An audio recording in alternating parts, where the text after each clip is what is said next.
You open Instagram, and bam, someone's in Dubai. Someone's rocking abs. Someone launched a startup while you're just walking to the kitchen in your socks for tea. Someone learned 2 languages, and you can't even remember why you opened that browser tab. It happens instantly. You didn't plan to compare yourself, but the comparison is already there. Somewhere in your head, a voice goes, "And what about me? Why am I not like that? Why can't I do that?"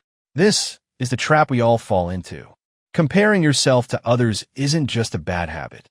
It's a built-in feature of the brain. Evolution wired us this way.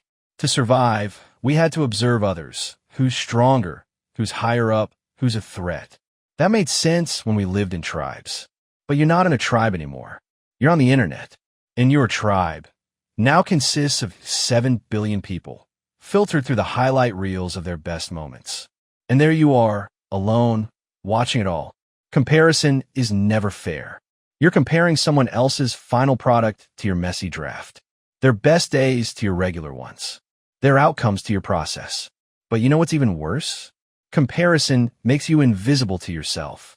When all your focus is on others, you lose connection with you.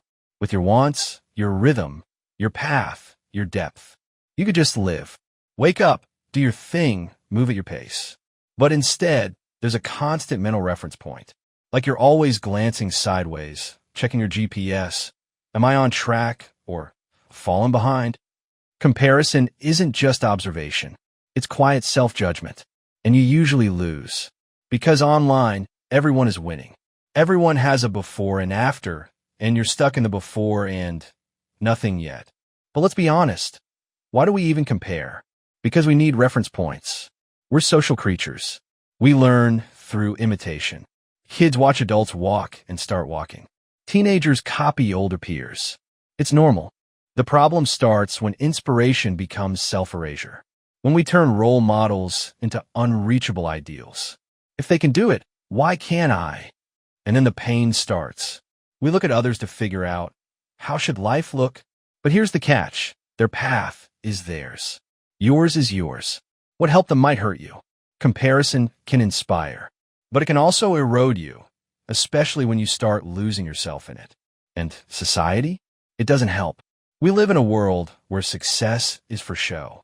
Even your downtime has to be documented. If you're happy, you must prove it with photos, stories, captions.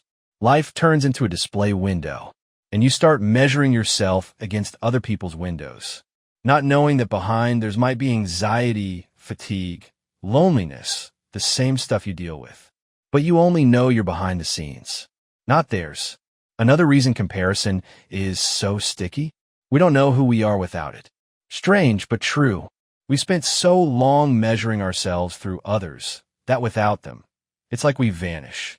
If I'm not better than someone, then who even am I?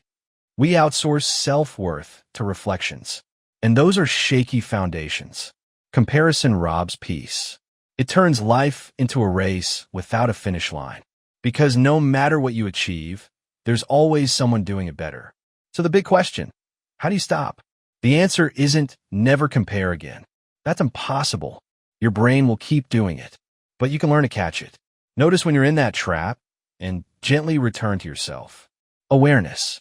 First, notice it. Catch yourself mid-scroll. No judgment. Just, there I go again. Focus. Shift the attention back. Ask, what matters to me right now? What do I want? What can I do?